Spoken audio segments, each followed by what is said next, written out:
Hey Dick, seemed disappointed with the little clip I sent you of the heater, so I hope that one did it for you. We're back to the Buick, and here's the gearbox. We got our parts back, and I just wanted to show you what it was looking like here before I started putting it back together.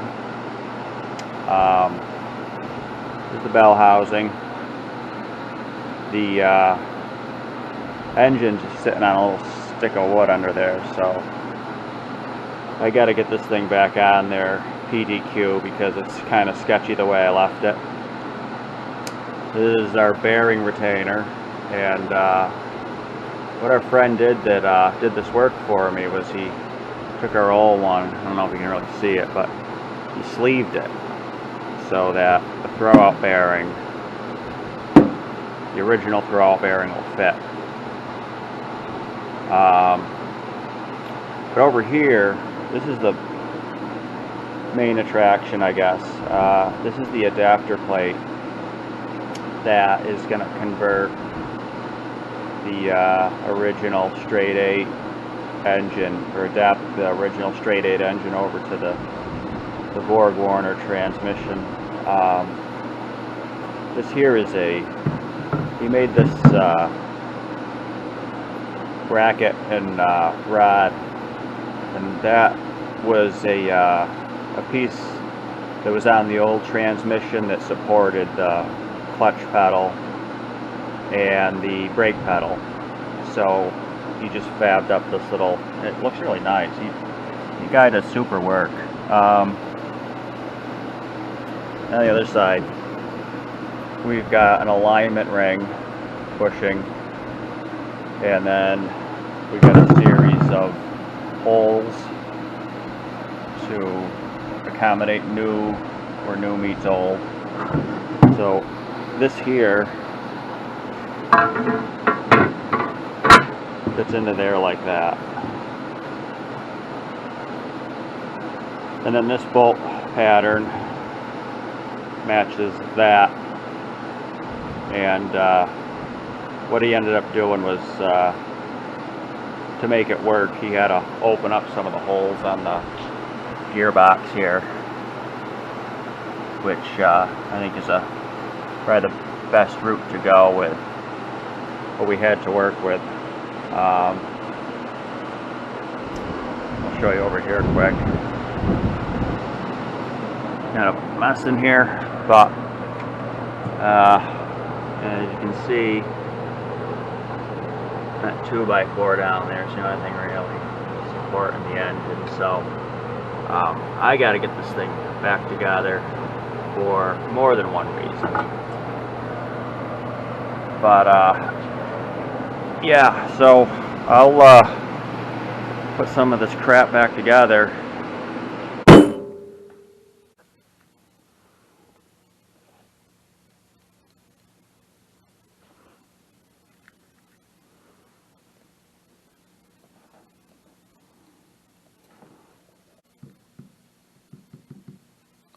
It looks good, so it must be right. That looks like something. So what we're going to do is we're going to stick it in and leave the clutch out and just see how everything fits together. I got some measurements I got to take.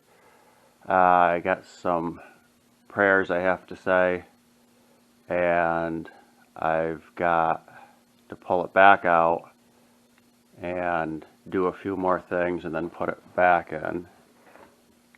And that's the game plan at the moment. And here it is on this end. It's all cleaned up.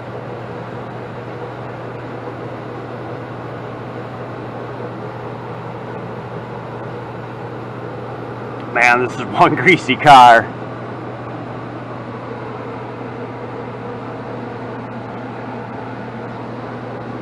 It's like picking shit up out of a shag carpet.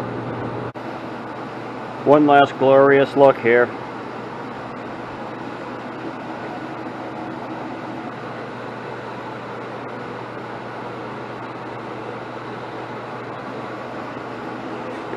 This is more for me in the future.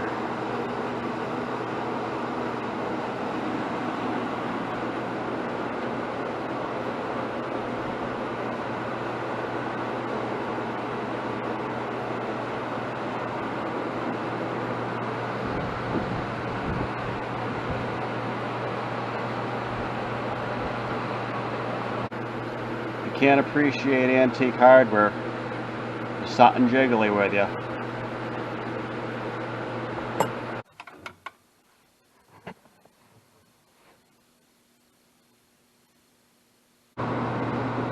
It don't fit that way. It's almost eerie to see. Look at that.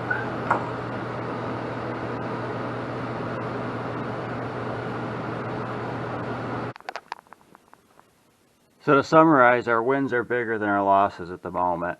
One of the losses is that it definitely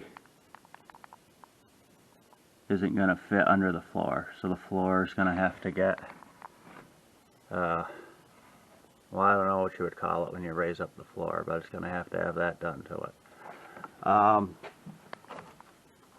And then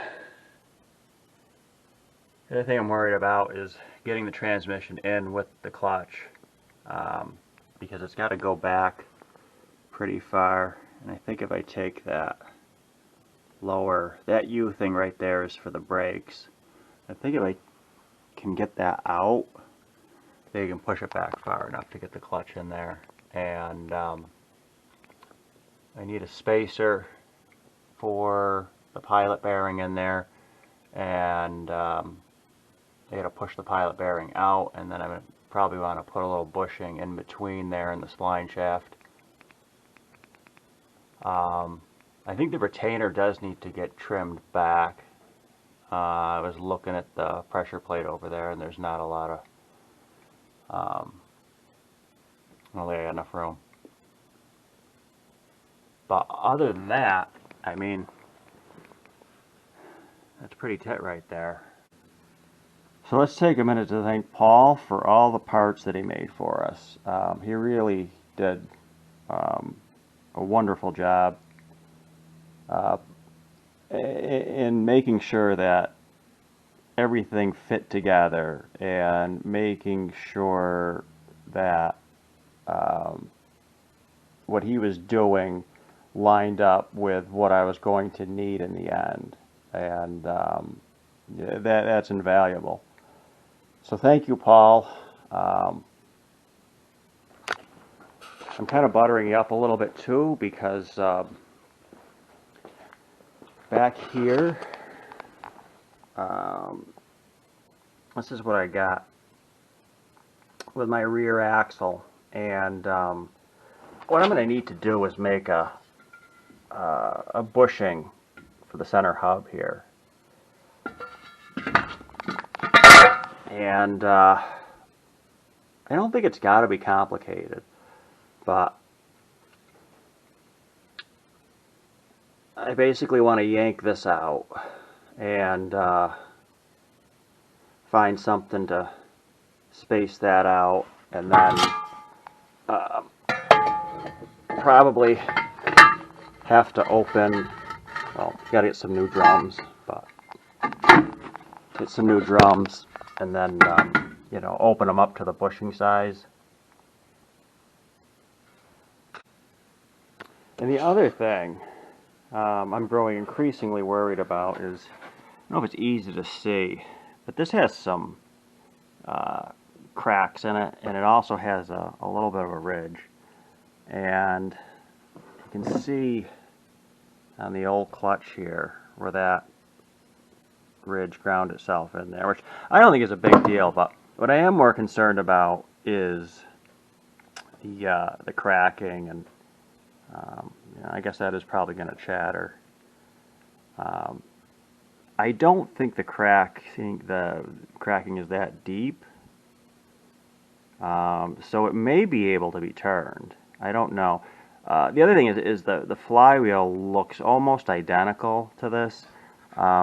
You can't feel these with your fingernail, but they are there, and the glazing on there just, it can't possibly be good, right?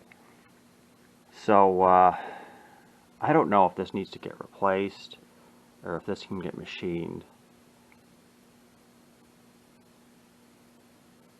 I'll see if I can get some dye in there so they pop out a little bit more. But I think what happened was this was really, really greasy in here. And there's this stupid thing here. Goes down to the bell housing, and it oils the throwout bearing. And I think, you know, basically over years and years, you know, that thing getting oiled, everything just got all caked up in there, and the clutch is probably slipping, and it probably heated this up, and that's probably why that's cracked, if I had to take a guess. But I don't think any of those cracks go very deep, but I don't know. You know,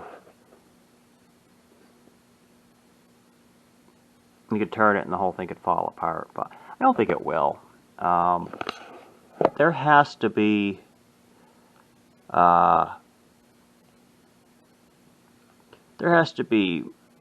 about a 5/16 of an inch of material here where it's bonded to the cast, and I don't know how it's bonded. I don't know if that's riveted or bolted. I mean, it's got to be attached somehow. It feels like there might be. I don't know.